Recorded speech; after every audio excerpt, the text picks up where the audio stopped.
dire qu'en grosso modo, ce que je pense et ce que nous, on pense, c'est que l'harmonie au fait dans le couple pour nous, c'est cet état d'être où chacun d'entre nous, que ce soit l'homme ou la femme, a le souci du bien-être de sa conjointe et cherche à y travailler. Et quand chacun d'entre eux a le bien-être de l'un et de l'autre, ça crée une sorte de symbiose, une sorte d'harmonie.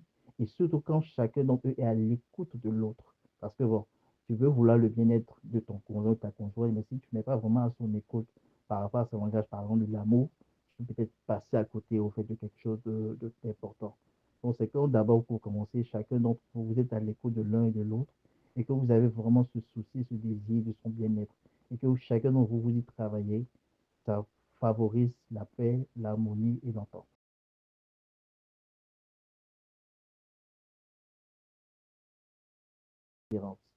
De personnes différentes avec chacun d'entre nous des histoires très différentes.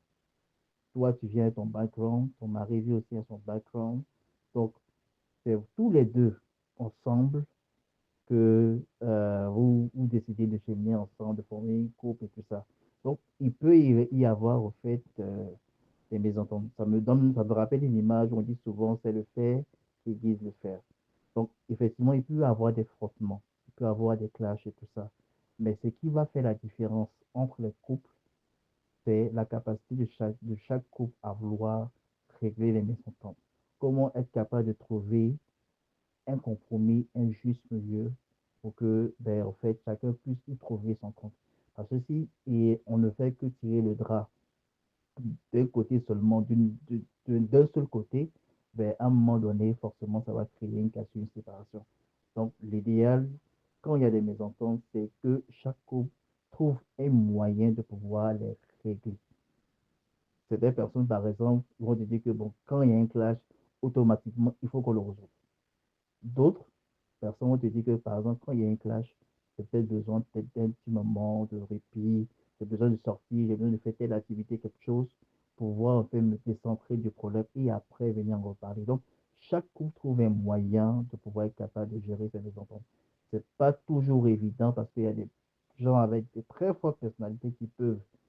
Ici, par exemple, par exemple, chaque participant, je veux dire, que ce soit le mari ou la femme, a de fortes personnalités, forcément, à un moment donné dans le couple, quelqu'un doit comme mettre de l'eau dans son vin pour que vraiment on puisse être capable de vous entendre.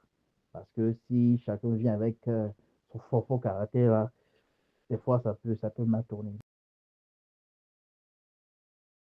De réponse que je vois.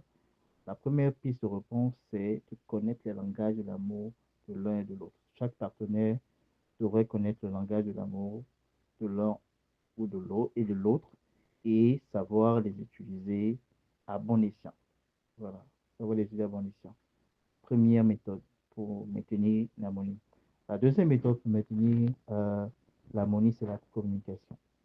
C'est d'être capable, au fait, de se parler, de dire les choses qu'on a sur le cœur, de ne pas avoir peur de les dire et de ne pas avoir cette peur d'être jugé, être soi-même, en tout cas communiquer le plus possible pour que chacun d'entre vous soyez, disons, à l'écoute, quoi. Je dirais ça comme ça. Donc, la communication, c'est le deuxième élément, je vois, pour maintenir l'harmonie d'un couple.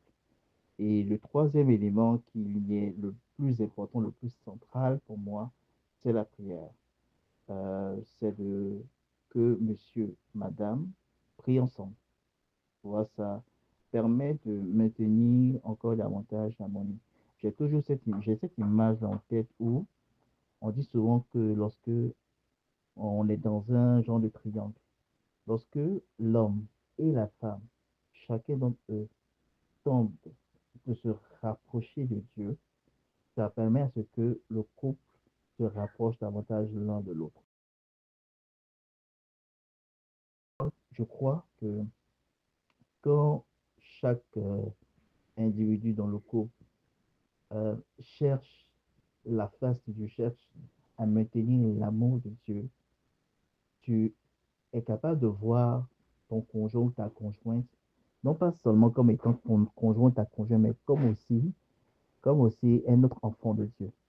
Et donc, comme le commandement de Dieu nous impose de nous aimer les uns les autres, d'aimer notre prochain comme nous-mêmes, tu es amené aussi à vouloir aimer ton prochain. Donc, aimer ta conjointe qui est ton premier prochain.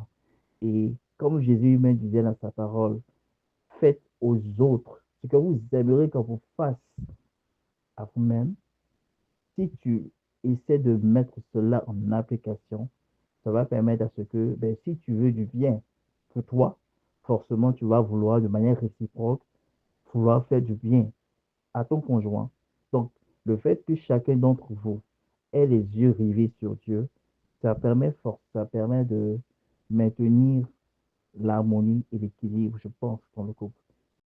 Des modèles, trouver des personnes qui, lorsque tu les vois ensemble, leur vie de couple faite, tu, tu vois que la femme est épanouie, tu vois que le monsieur est épanoui,